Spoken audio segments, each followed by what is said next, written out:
14 August is not a word of joy and pleasure, but to remind us those who were killed, kidnapped, tortured, imprisoned, and insulted in order to give us the happiness of 14th August.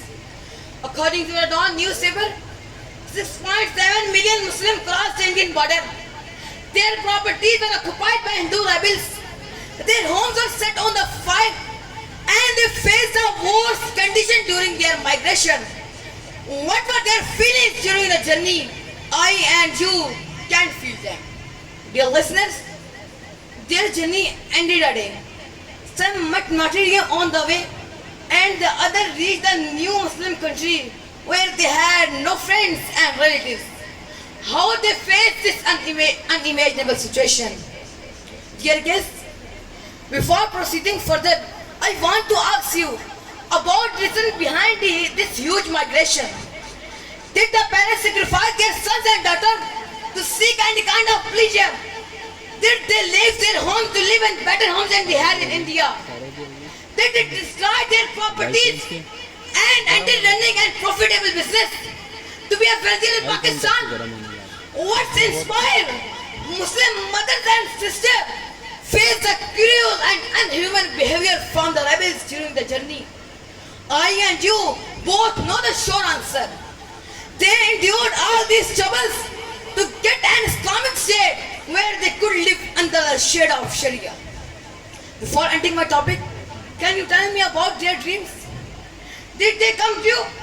Did they see the Islam enforced by the government with great sorrow? Not. From 14 August 1947 to 14 August 2024, we had a long history living in a Muslim country without Islamic laws. Our 14 August remind us 14th August of 1947 and the bloody migration that took place in subcontinent, and demand from us to determine strongly to do our best utilizing our abilities to fulfill the dreams of millions who took part to achieve an Islamic Pakistan. Thanks for listening. ماشاءاللہ یہ تھے حافظ حسان عبد الرحمن جو اپنے خیالات کا اظہار کر رہے تھے.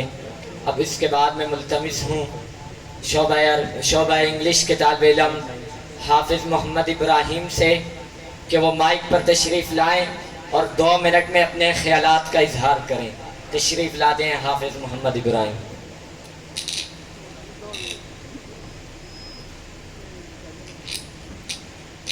نحمده ونصلي على رسوله الكريم اما بعد.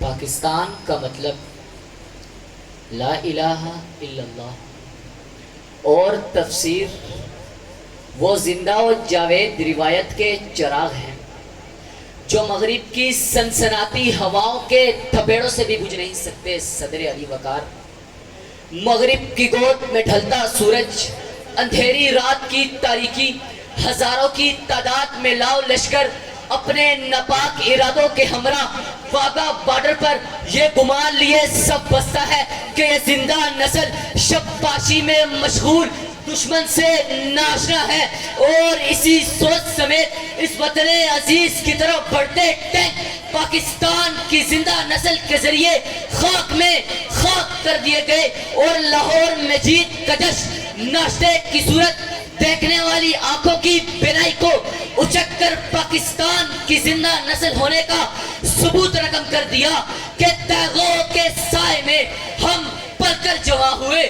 خنجر ہلال کا ہے قومی نشاں ہمارا، باطل سے دبنے والے اے آسمان نہیں ہم، 100 بار کر چکا ہے تو انتہا ہمارا، 100 بار کر چکا ہے تو انتہا ہمارا.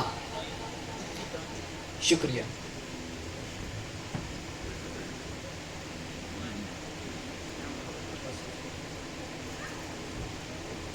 ماشاءاللہ یہ تھے حافظ محمد ابراہیم جو اپنے خیالات کا اظہار کر رہے تھے. اب اس کے بعد میں ملتمس ہوں حافظ محمد آذان عباسی سے کہ وہ مائک پر تشریف لائیں اور 1.5 منٹ میں اپنے خیالات کا اظہار کریں. تشریف لاتے ہیں حافظ محمد آذان عباسی 1.5 منٹ کے لیے. ٹائم بہت کم ہے، ہم نے مغرب سے پہلے پروگرام کلوز کرنا ہے، تو اس لیے کوشش ہے کہ 2-3 بچے آخری ہیں ان کا موقع دیتے ہیں، پھر اختتام کی طرف جانا ہے۔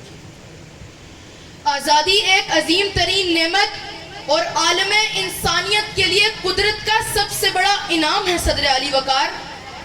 آزادی صرف ایک لفظ نہیں، یہ زندگی کا افتخار ہے، یہ صرف ایک ادبی ترکیب نہیں، صبح حیات کا نکھار ہے۔ آزادی کی قیمت ان محکوم قوموں سے پوچھو جو غلامی کی تاریک راتوں میں سفر کرتے کرتے تھک گئی ہیں اور جن کے افراد آزادی کی شمع کی روشنی کے لیے ترس رہے ہیں۔ خود بخود ٹوٹ کے گرتی نہیں زنجیر کبھی، خود بخود ٹوٹ کے گرتی نہیں زنجیر کبھی، بدلی جاتی ہے بدلتی نہیں تقدیر کبھی۔ معزز حاضرین، تحریک پاکستان پر ایک نظر ڈالتے ہی ہمیں اندازہ ہو جاتا ہے کہ ہمارے اسلاف نے آزادی پاکستان کے لیے ہر قسم کی قربانی سے کام لیا۔ انہوں نے آگ اور خون کے سمندر عبور کیے، لاکھوں معصوم بچے کرپانوں کی نوکوں پر اچھالے گئے، بے شمار عورتوں نے اپنے سہاگ پاکستان کے ناموس پر قربان کر دیے، لاتعداد جوان سینہ تان کر ہندوؤں اور سکھوں کی گولیوں کا نشانہ بن گئے۔ ابلیس رقص کرتا رہا، انسانیت پردوں میں منہ چھپاتی رہی، ان شہیدوں کے لبوں پر تبسم تھا۔ یہ قائد اعظم محمد علی جناح کے جان نثار تھے، یہ کاروان آزادی کے وفادار تھے، یہ دو قومی نظریہ اسلام کے فداکار تھے۔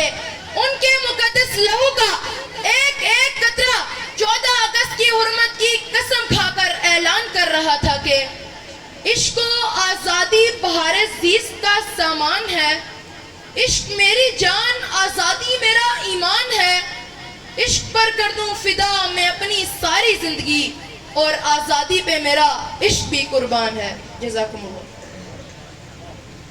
ماشاءاللہ، یہ تھے حافظ محمد اذان عباسی جو اپنے خیالات کا اظہار کر رہے تھے۔ اب اس کے بعد میں ملتمس ہوں حافظ صفی اللہ سے کہ وہ مائک پر تشریف لائیں اور 1 منٹ میں اپنے خیالات کا اظہار کریں۔ تشریف لاتے ہیں حافظ صفی اللہ۔